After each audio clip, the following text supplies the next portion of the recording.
बिस्मिल्लाहिर्रहमानिर्रहीम।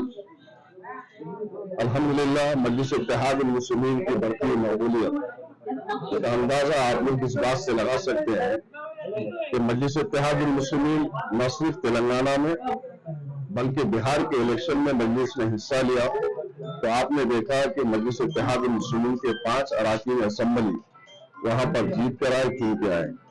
इसी तरीके से गुजरात हो, उत्तर प्रदेश हो, कर्नाटका हो, महाराष्ट्र हो, हालिया दिनों में मजलिस इत्तेहाद मुस्लिमीन ने 100 से ज्यादा सीटों पर नगर परिषद के इलेक्शन में हिस्सा लिया था। तो आपने देखा कि 80 से ज्यादा नगर परिषद के इलेक्शन में हमारे कई जगहों पर काउंसलर और नगर अध्यक्ष चुन के आए।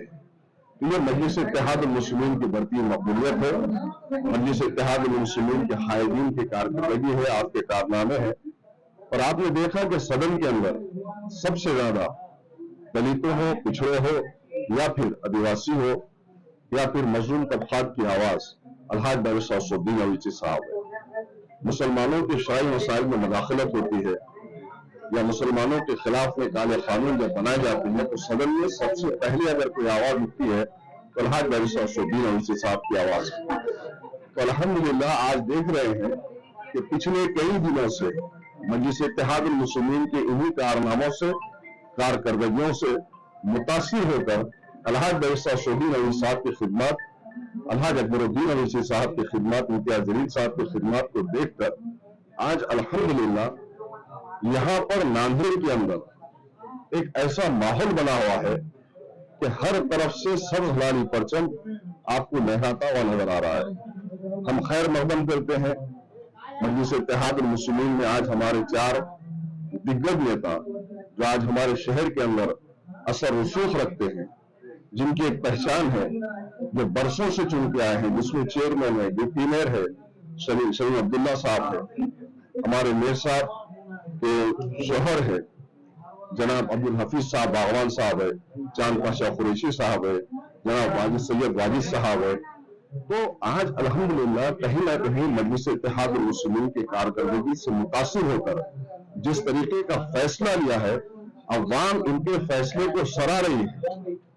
आप देख रहे हैं कि ये जो दम्मे गफीर हजारों की तादाद में जो इनका जोश और खरोश है और वालिहाना इस्तकबाल है, इनके अपने इलाकों से लोग मजलिस इत्तेहाद मुस्लिमीन के दफ्तर तक आए हैं। यकीनन मजलिस इत्तेहाद मुस्लिमीन की ताकत में मजीद इजाफा हुआ और हम आपको यकीन दिला रहे हैं अवाम के चेहरों के उन जोश और खरोश को देखकर कि आने वाले बल्दिया के चुनाव में मजलिस इत्तेहाद मुस्लिमीन 20 से ज्यादा नशिस्तों पर कामयाब होगी इंशाअल्लाह।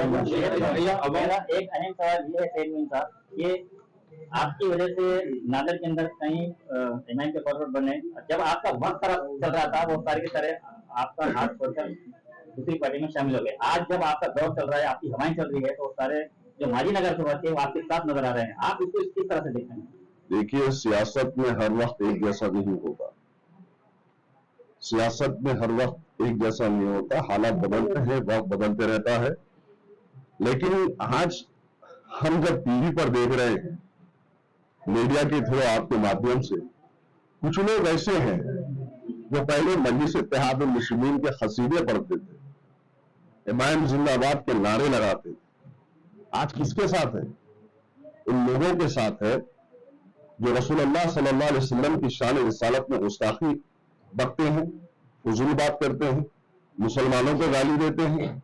वो अजीत पवार जिसकी पार्टी में मुसलमानों के खिलाफ में एक ऐसा काला कानून जो हमारे आबा अजदाद ने, बुजुर्गों ने अल्लाह के नाम पर वक्फ की जमीनों को गरीब, यतीम, बेसहारा मुस्लिम मुसलमानों के लिए वक्फ किया, वो जमीनों को छीनने के लिए मोदी सरकार ने कानून बनाई। उस कानून का, उस बिल का समर्थन यही घड़ी वाले, यही अजीत पवार और यही लोग जहां आज उनका समर्थन करते हुए नजर आ रहे हैं। वो लोग हमें गाली दे रहे हैं, वो लोग हमें बुरा वाला कह रहे हैं। शर्म आनी चाहिए ऐसे लोगों को कि अपने गिरबान में जाके देखें, जिस जमात के साथ ठहरे हुए हैं उस जमात के एमएलए आए भी मुसलमानों को गाली देते हैं। उस जमात के एमएलए और उनके लोग रामगिरी की तारीफ करते हैं जो गुस्ताखे रसूल है। उस जमात का सदर आज मुसलमानों के खिलाफ जो कानून बन रहा है उसकी तारीफ करता है। और बीजेपी जैसी फिरका परस्त जमात जो आए दिन हर तरीके से मुसलमानों को हिरासा कर रहे हैं, परेशान कर रहे हैं, उसकी तारीफ कर रहे हैं, ऐसे लोग हम पर उंगली उठा रहे हैं, तो अवाम देख रही है। अवाम पूरी ताकत के साथ 15 जनवरी को उसका जवाब देगी इंशाअल्लाह। एक सवाल एक अहम सवाल ये है कि जितने माजी कांग्रेस के नगर सेवक है वो मजलिस में शामिल हो रहे हैं, तो आपके जो पुराने कार्यकर्ता है वो किससे उम्मीद रखे, उनको अगर टिकट नहीं मिला तो मेरा सवाल ये है। देखिए, एक बात हमेशा याद रखिए, मजलिस इत्तेहादुल मुस्लिमीन के कार्यकर्ता मजलिस इत्तेहादुल मुस्लिमीन की बुनियादें हैं, हमारे सिपाही। तो मजलिस इत्तेहादुल मुस्लिमीन अपने सिपाहियों को साथ में लेकर आज इलेक्शन में मैदान में हिस्सा लिए हुई है, और आप खुद देखेंगे इंशाअल्लाह ताला कि हमारे सिपाही भी जीतेंगे, और हमारे आने वाले मेहमान जो अभी आपके सामने जनाब सलीम साहब ने कहा था कि इंशाअल्लाह ताला ताहयात हम मजलिस के साथ रहेंगे, तो दोनों में तालमेल कर मजलिस इत्तेहादुल मुस्लिमीन हर जगह पर इलेक्शन में हिस्सा लेगी।